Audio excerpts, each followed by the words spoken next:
재정을 얘기를 해놓고 그러니까 저는 참 그것도 네. 건전 재정을 얘기를 하면서 절대 우리는 예산에다가 이념 그것도 이념입니까 그게? 근데 아무튼 대통령이 그렇게 얘기를 했으니까 이 어떤 예산에 이념이 반영되지 않도록 절대 이념을 반영하지 않도록 하겠습니다. 뭐 이렇게 주장을 지금 했는데 다 곳곳이 이념이야. 그렇죠. 근데 사실 건전 재정도 이념이죠 사실. 근데 뭐 아무튼 그렇게 주장을 했는데 근데 오늘도 보도가 나온 걸 보면 분명히 그렇게 얘기를 했으면은 적어도 그러면 건전 재정이든지 근데 오늘도 보면은 오늘 조선일보에 나온 걸 보면 그 각각 이제 그 서울 시내에 보면은 지상에 있는 저 전철들이 있잖아요. 기차가 지화한다는 거예요, 다. 그걸 다 땅에다 묻어버린다는 거지 않습니까? 30년 동안 나온 이야기입니다. 그러니까 그걸 때마다 하는 얘기잖아요. 그리고 나서 그걸 제가 서울에 올라온 게 1989년인데요.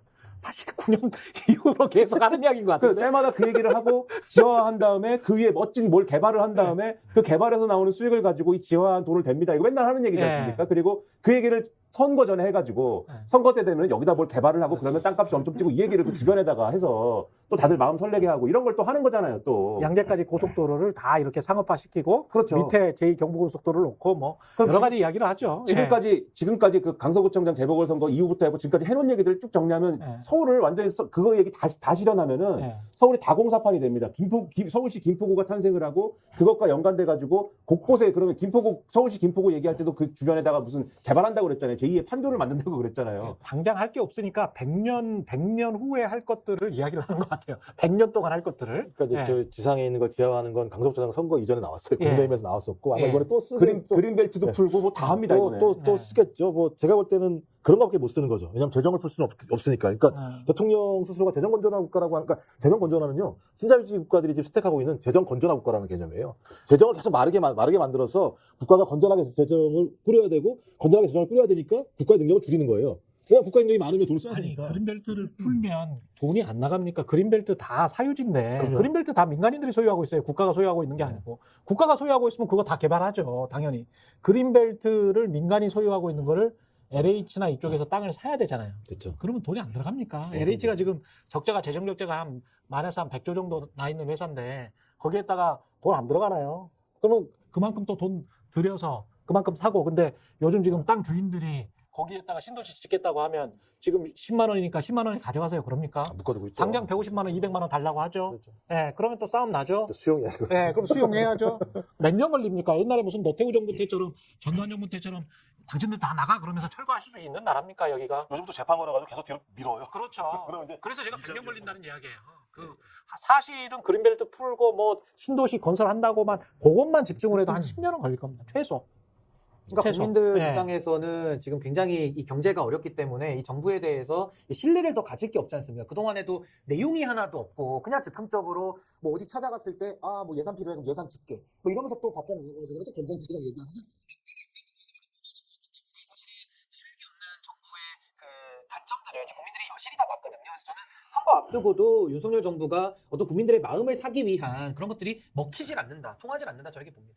근데 국민의힘도 그렇고 민주당도 그렇고 현역 물갈이를 하면 이것 때문에 발생할 수 있는 파열음 국민의힘부터 먼저 짚어볼까요? 왜냐하면 국민의힘 같은 경우는 대통령실에서 내려가는 사람들도 굉장히 많고 관료들도 고위 관료들 장차관들도 많단 말이지. 그러니까 민주당보다는 이른바 이제 인재 영입 케이스가 훨씬 많아요. 이쪽이. 그러면은 물갈이할 가능성도 굉장히 높고 이렇게 되면은 현역이랄지 아니면은 거의 내 지역구라고 생각했던 기존의 정치인들 반발할 가능성이 굉장히 높은데 그게 또 정치판에 어떤 영향을 미칠지도 굉장히 궁금하고요. 아까 이준석 신당 이야기를 했습니다만은 일단 이제 물갈이의 개념이 아니라 이제 물갈이 무조건 해야죠. 국민의힘 입장에서는 그러니까 대통령 입장에서는. 저도 국민의힘은 입장이 봐요. 대통령의 의중이 중요한 건데.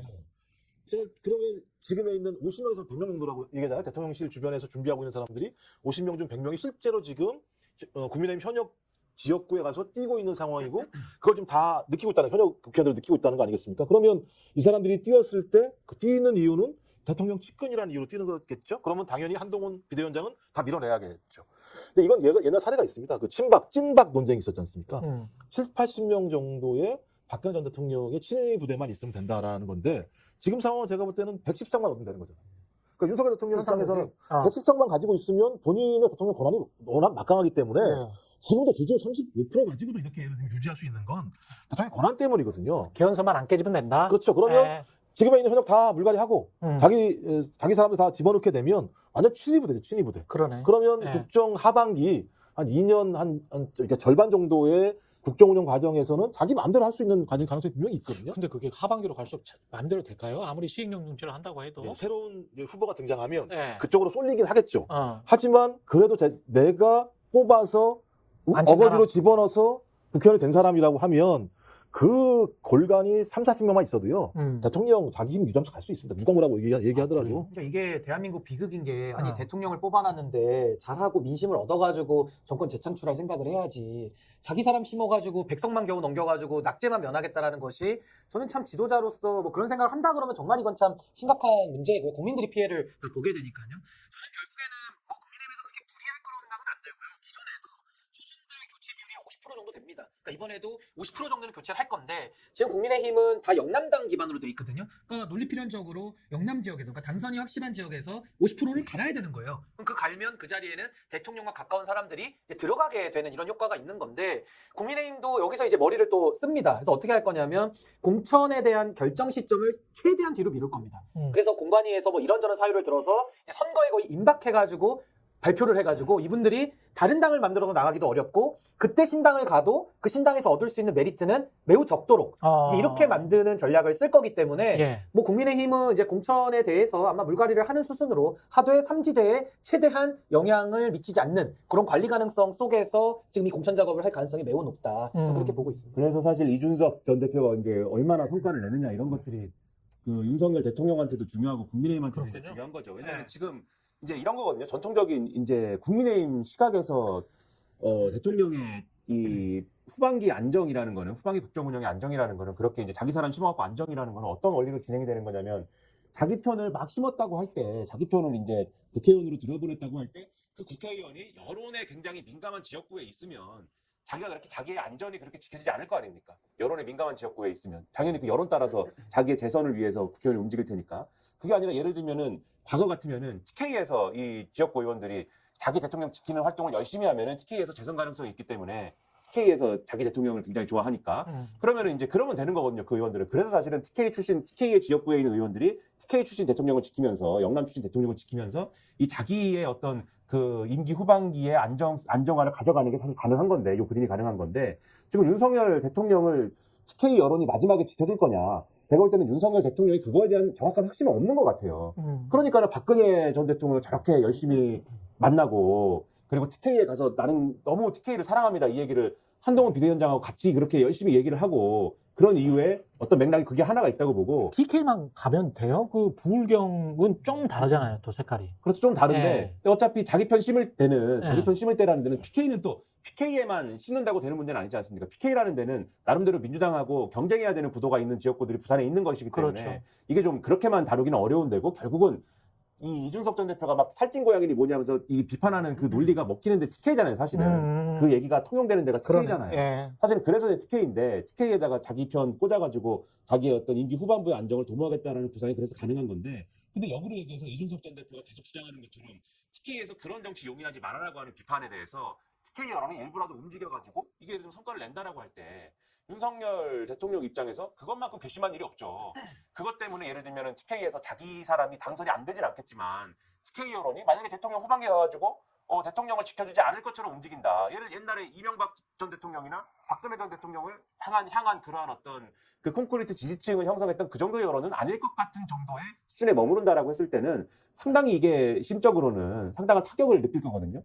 그렇게 됐을 경우에는 후반기 양상은 좀 달라질 수도 있다. 이렇게 볼 수도 있을 것 같습니다. 이게 저는 조금 이제 생각이 달라지는 게 저는 윤석열 대통령이 보수의 기반이 없잖아요. 예. 그러니까 소위 말하는 문재인 정부 검찰총장 출신이기 때문에 심지어 보수 인사들을 그렇게 잔혹하게 수사를 했을 정도로 굉장히 보수에서 감정이 안 좋은데 집권하고 나서 계속 민주당 때리게 하면서 국민을 반으로 갈라놨거든요. 그러면서 콘크리트 지지층을 만들어 버렸어요. 그래서 저는 이제 TK도 너무나도 이제 그 뭐랄까요 민주당에 대한 뭐 미움과 적개심 이런 것들 때문에 어쩔 수 없이 윤석열 대통령한테 저희가 거의 가스라이팅 수준이라고 저는 보는데 거의 이제 묶어놓는 거죠 윤석열 네. 대통령이 못 떠나게. 그래서 저는 이분들이 윤석열 대통령을 버리고 다른 선택을 한다 이럴 가능성 거의 그렇죠. 없어졌다. 네. 그래서 저는 윤석열 대통령이 이대로 가면은 마지막까지도 이렇게 지지율을 유지하는 전략, 이게 국가 전체적으로는 너무 불행한 거거든요. 그렇죠. 대통령으로서는 자격이 없는 행동을 하는 건데, 왜냐면 점점 고립되는 거잖아요, 이게. 근데 이제 그걸로써 어쨌든 간에 30몇 프로를 유지해 나가는 거니까 그것이 또 하나의 이제 지지 기반이 되는 거니까. 근데 저는 그런 전략을 쓰기 때문에 저는 이번 총선에서도 TK 의원들이 어떤 뭐 신당에 간다든지 아니면 무소속 뭐 출마는 일부 있겠지만 신당에 간다든지 이런 건 거의 없다. 왜냐하면 TK 정서 자체가 그래도 국민의힘이라는 게 끝까지 남아있어요. 인식 자체에. 그래서 과거에도 성공했던 모델이 자민련의 그날 박태준. 그때의 그 자민련 돌풍밖에 없는 거거든요. 근데 그때는 사실은 뭐 김종필 총재가 한 게 아니라 이제 포항에서 그 포스코를 가지고서 이제 그 정서로 이용해서 이긴 거기 때문에 전 이번에도 대구 지역에서 신당이 국민의힘을 뛰어넘을 만큼의 지지를 얻기는 지금 너무 어려운 상황이다. 전 이렇게 진단합니다. 그거 하나만 얘기하면 예. 제가 그게 가능하다 된다는 게 아니라 그게 중요하다. 네. 음. 이준석의 시도가 그래서 중요하다. 음. 그러나 된다고 보지는 될 아. 가능성이 높은 거냐는 별도의 판단인데 김평도. 네, 예. 중요하다. 그래서 근데 이제